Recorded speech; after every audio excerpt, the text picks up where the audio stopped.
你有没有想过，一个曾经全世界有9000家店的超级巨头，怎么会一天到晚只剩下一家小店，还变成观光景点？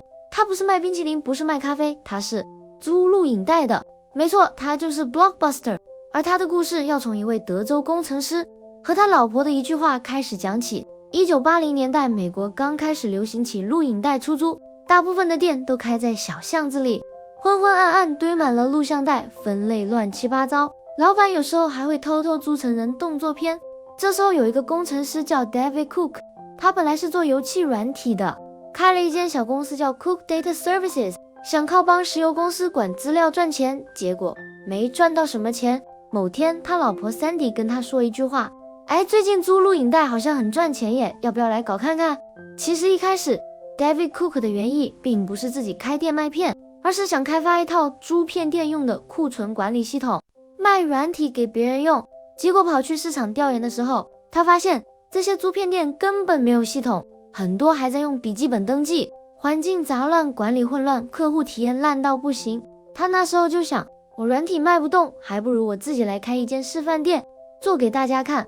结果没想到软体系统还没红，他自己开的租片店先爆红了。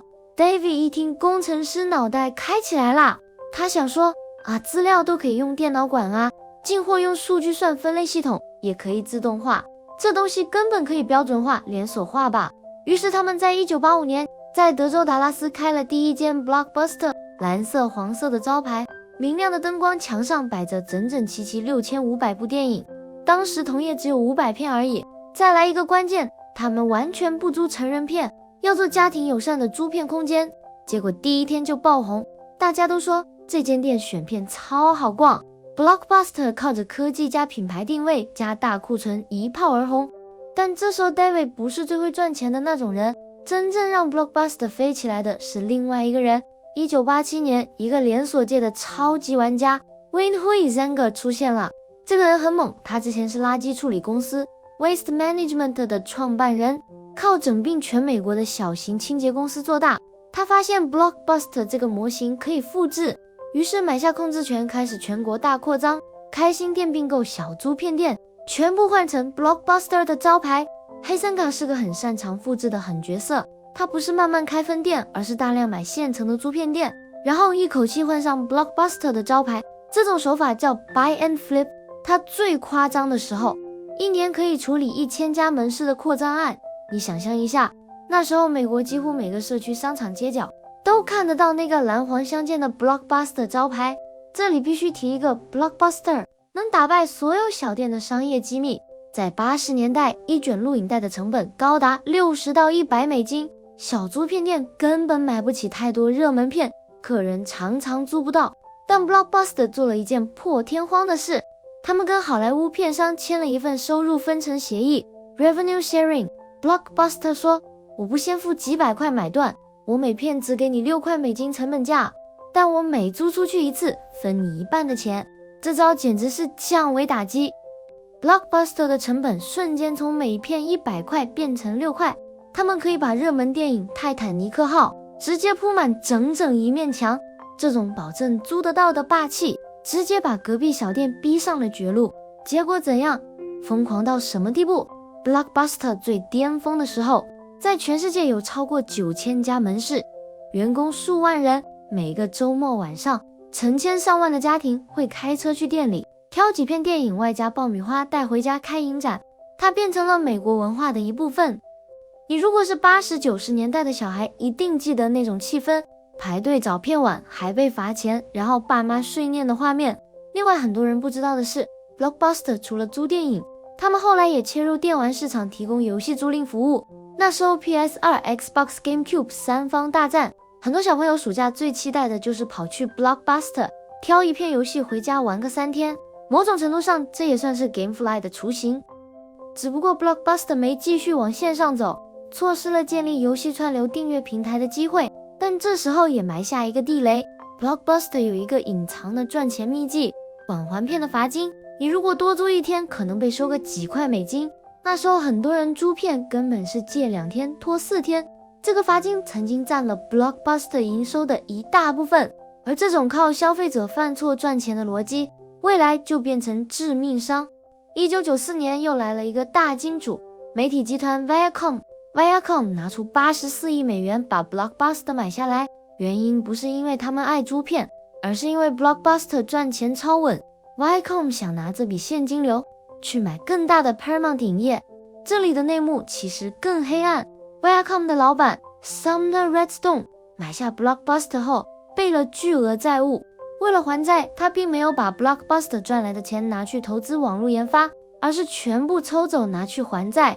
甚至在1999年 Blockbuster 重新上市时， Viacom 还把几十亿美元的债务硬塞在 Blockbuster 的账上，这就好像让 Blockbuster 还没开始跑马拉松，腿上就先绑了2颗铅球，这导致后来面对 Netflix 时，他们根本拿不出足够的钱去打仗。简单来说就是把 Blockbuster 当提款机。结果呢，未来马上就来了。1997年，一个新公司出现了，叫 Netflix。他们说，你不用出门，在网络上下单，我们把 DVD 寄到你家。Blockbuster 的反应是，不就是邮购谁要？客人还是要来店里挑片啊。对，这就是后来的悲剧伏笔。2000年 Netflix 的创办人真的跑去 Blockbuster 总部，跟他们说，我们愿意用5000万美金被你们买下，我们可以负责你们线上服务的部分。结果 Blockbuster 不止拒绝，还笑他们说这个生意不可能成。当时的场景是这样的， Netflix 的执行长 Reed Hastings 提议由 Netflix 来帮 Blockbuster 建立线上品牌。 Blockbuster 的 CEO John Antioco 听完后嘴角忍不住上扬，他在憋笑。另一位高层甚至直接问，我们要付多少钱？ Hastings 说5000万美金。整个会议室陷入了死寂，然后 Blockbuster 的高层们真的笑出了声。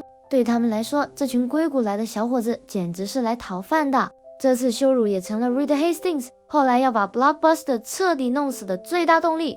其实拒绝 Netflix 之后， Blockbuster 也不是完全没反应，内部一度开会决定要照着 Netflix 的模式做一套自己的线上租片系统。但问题是，他们的思考逻辑是，我要怎么让线上服务去补门市，而 Netflix 的逻辑是，我要让线上取代门市，方向一开始就不一样了。而且内部每要推一个新功能，就会遇到加盟组反对，说你搞线上，那我们门市怎么活？结果很多新功能根本还没上线就被砍掉。现在 Netflix 市值一度破3000亿美金，想想那个场景真的会牙齿咬断。而就在同一年， Blockbuster 自己也尝试想进未来，他们找了另一个伙伴合作串流影片，那家公司叫 Enron。 结果你知道的， Enron 是美国史上最大财务造假案，搞没几年就整个垮掉。 Blockbuster 的影片随选即看服务也胎死腹中。一连串操作下来，公司内部气氛是，我们有试过线上啊，但很难啦，太烧钱了啦，还是继续开店比较稳。但这时候内部有个关键人物，其实已经开始看到未来。 CEO John Antioco 他在1997年上任，一直想推转型。他做了几件事，一取消晚还片的罚金，听起来很佛心，消费者都爱，但公司瞬间少了一大笔收入，加盟主超火大。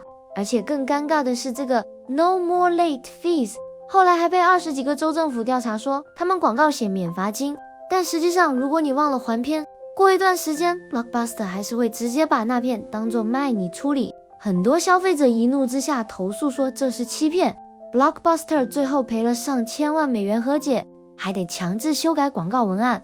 这本来是想讨好顾客，结果赔了钱又丢了形象。2推出 Blockbuster Online 可以邮寄 DVD。 3做一个 Total Access 方案，让你线上借片，店里还片。听起来是不是有点像 Netflix 加实体结合版？其实真的有打中市场，一度用户成长很快。这招超级吸引人，因为 Netflix 当时是寄回去才能借下一片，速度速一截，这是一个很多人不知道的历史转折点。 Blockbuster 其实差一点点就赢了。在2007年初，因为 Total Access 太好用， Blockbuster 的线上用户暴增，而 Netflix 的用户成长率直接腰斩，股价大跌。当时 Netflix 的 Reed Hastings 甚至私下联系过 Antioco， 暗示能不能求和，把 Netflix 的线上业务卖给 Blockbuster。 你没听错， Netflix 差点就要投降了。但就在这个关键时刻，问题来了，烧钱。那时候杀出来一个超级股东 Carl Icahn，他是出名的激进投资人。iCon 看着财报大骂 Total Access 烧太多钱了，我们要利润，不要市占率。他为了把 Antioco 赶走，甚至拿 Antioco 的薪资奖金做文章，发动媒体攻击这位 CEO 贪婪。最后 Antioco 心灰意冷，拿着分手费走人。Netflix 的 Reed Hastings 后来在书里写道，当我知道 Antioco 被赶走的那一刻，我知道我们活下来了。把 Antioco 干掉后，股东们换上新 CEO Jim Keith 上任后做了一系列让后人摇头叹气的决定。首先，他受访时竟然说 Netflix 并不是我们真正的威胁，就像农夫市场不会打败超市一样。你有没有听出来这句话的问题？农夫市场没有打败超市没错，但 Netflix 根本不是农夫市场，人家是 Amazon， 更何况 Blockbuster 本身早就不再是现代的超市了，反而像是那种服务态度很差但还贵的店。这位 Jimmy 以前是 7-Eleven 的老板，他的逻辑是客人喜欢店，我就把店变更方便，卖点零食饮料 DVD 顺便变成小便利商店。于是他的策略竟然是卖披萨和饮料。他打算把 Blockbuster 改造成一个派对策划中心，你来租片顺便买爆米花、大瓶可乐甚至玩具。他把原本用来开发串流技术的钱拿去买了一家已经快倒闭的电路城 Circuit City， 只为了想在店里卖电子产品。当 Netflix 正在全力把所有电影数位化送上云端时， Blockbuster 的 CEO 正在研究怎么多卖几瓶雪碧。他上任之后把所有线上预算通通砍掉，还大砍邮寄服务的优惠内容。原本的 Total Access 用户一看啊，原本15块可以换几次，现在只能换一半，那我干嘛不去 Netflix？ 于是用户流失超快，服务品质也退步， Netflix 趁机一飞冲天。到了2008年，金融海啸爆发，消费者更不花钱租片， Blockbuster 的高租金加高人事加高库存根本撑不住，最终2010年 Blockbuster 宣布破产。2010年9月23日 Blockbuster 正式申请破产保护。当天发生了一件极其讽刺的事，就在法院受理文件的同一天， Netflix 的股价创下了历史新高，市值正式超过了全盛时期的 Blockbuster。 旧王已死，新王登基，就在同一天完成交接。那年他们背上超过10亿美元的债务。你想一下，原本是家庭娱乐的代名词，结果10年之内整个帝国垮掉，真的蛮唏嘘的。隔年2011年 Dish Network 用拍卖买下 Blockbuster 的品牌跟资产，他们本来想继续做线上租片平台，但很快就发现敌人太强，自己太慢。 Dish 收购后曾推出过 Blockbuster Brandy 的机上盒服务，希望用这块内容资源吸引用户装卫星电视，还推出 Blockbuster Movie Pass， 但根本没人买单。 Netflix、Amazon 已经把市场吃光，连呼噜都在崛起。 Dish 最后默默结束服务，把 Blockbuster 当成沉没成本，门市一间一间关，加盟店也慢慢退场。到2018年，全世界最后几家 Blockbuster 只剩一间了，在哪？美国 Oregon 州 Bend 市。这家门市原本是叫 Pacific Video 的地方小店，后来转加盟 Blockbuster， 史称硬撑到变成全球最后一家。现在它已经不只是租片店，而是历史遗迹。这间最后的店除了真的有在租片之外，更赚钱的其实是卖纪念品， T 恤的帽子、马克杯，全部都印着 The Last Blockbuster。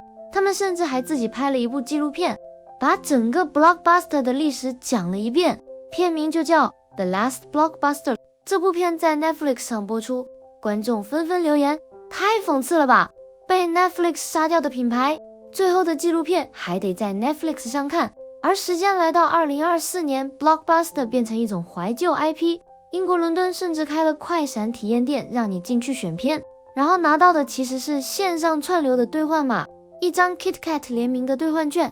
他们是拿 Blockbuster 的选片仪式感包装成一种复古体验，让你怀念当年那种慢慢选慢慢看的年代，一种过气王者的尊严重现。看到这里，你可能会想问， Blockbuster 到底有没有做对什么？答案是有，他曾经是租片这个产业的革新者，第一批用电脑系统管理库存，用数据来采购影片，把家庭友善的影像娱乐标准化成品牌。他也代表了一种社会节奏，一家人坐在客厅里看同一部电影的温馨，而且你仔细想想，它不是没有尝试过未来，早在2000年就试过 VOD， 也做过线上服务。Total Access 其实也很接近 Netflix 的逻辑，只是他们执行失败，选错伙伴 ，Enron 方向被扯烂内部斗争，执行不够果断，怕伤到实体加盟主，最后就一事无成。讲白一点，不是时代淘汰 Blockbuster， 是 Blockbuster 拒绝进步。最后来一个比较暖心的结尾，虽然 Blockbuster 已经不在了，但它留下的是一个时代的记忆，那种进门看到片价满满，左挑右选看眼封面翻一下简介，站在那边犹豫超久的过程，现在我们几乎已经忘了。串流平台的推荐演算法虽然方便，但总觉得少了点什么，少了那种我自己选，我自己决定，我跟朋友一起挑的感觉。Blockbuster 其实创造了一种门市体验美学，从灯光到地毯，从分类到音乐，他们花了很多心力打造那种全家来选片的氛围。那不是 Netflix 上滑选单可以取代的东西，那是一种社区生活的记忆。这就是 Blockbuster 的完整故事，从工程师老公不小心听了老婆一句话开出第一间店，到全世界9000家门市，再到拒绝 Netflix， 搞错方向，最后一间门市变成观光景点。一个猪片帝国的兴起与落幕就在这30年之间。时代变了，但有些故事值得我们一直记得。如果你喜欢今天这支影片，别忘了订阅我们频道，我们会继续带你看懂那些你以为只是品牌的故事，其实都是整个世界如何运作的一部分。我们下次见。